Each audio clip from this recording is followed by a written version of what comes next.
بسم اللہ الرحمن الرحیم۔ السلام علیکم ورحمۃ اللہ وبرکاتہ۔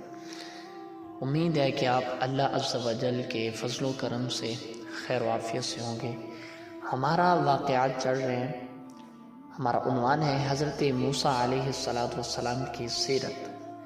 آج ہم سنتے ہیں کہ من و سلوہ کسے کہتے ہیں، اور اس حوالے سے انشاءاللہ عز و جل آج ہم سنتے ہیں۔ جب حضرت موسیٰ علیہ السلام 6 لاکھ بنی اسرائیل کے افراد کے ساتھ میدان طیہ میں مقیم تھے، تو اللہ تعالیٰ نے ان لوگوں کے کھانے کے لیے آسمان سے 2 کھانے اتارے۔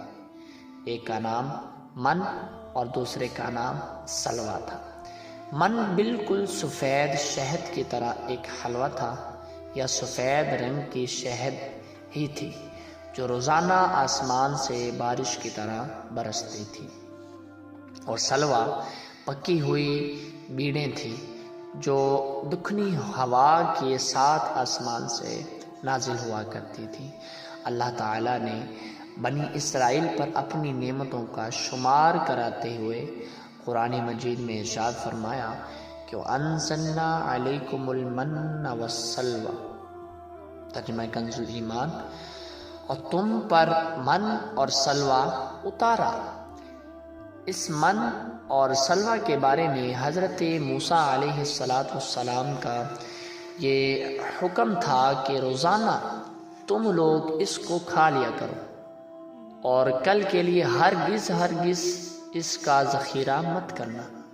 مگر بعض ضعیف الاعتقاد لوگوں کو یہ ڈر لگنے لگا کہ اگر کسی دن من و سلوہ نہ اترانا تو ہم لوگ اس بے آب و گیا چٹیل میدان میں بھوکے مر جائیں گے۔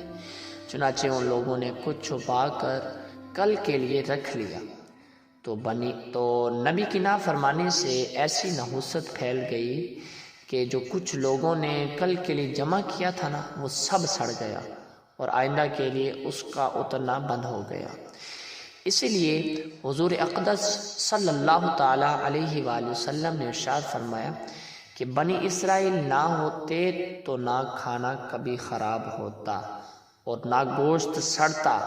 کھانے کا خراب ہونا اور گوشت کا سڑنا اسی تاریخ سے شروع ہوا، ورنہ اس سے پہلے نہ کھانا بگڑتا تھا اور نہ گوشت سڑتا تھا۔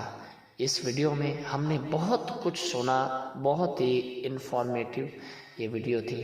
اللہ کریم سے دعا ہے کہ اللہ عز و جل ہمیں انبیاء کرام علیہم السلام کی سیرت پڑھنے، سیکھنے، سننے، سمجھنے، یاد رکھنے اور اس پر عمل کرنے کی توفیق عطا فرمائے۔ آمین یا رب العالمین۔